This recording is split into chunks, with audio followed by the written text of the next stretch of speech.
Hi guys, so for this week's design I've started with white.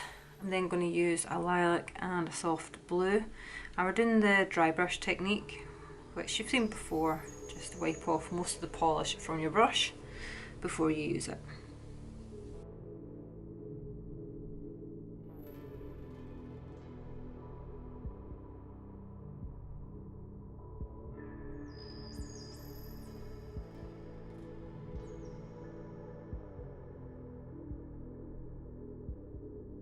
Over the top of that we're going to apply a scattered glitter.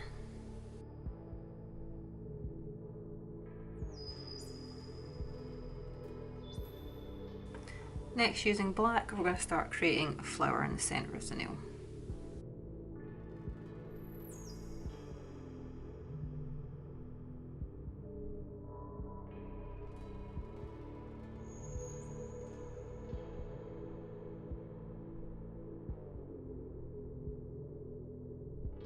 Lastly, we're just going to apply a purple rhinestone to the centre of the flower.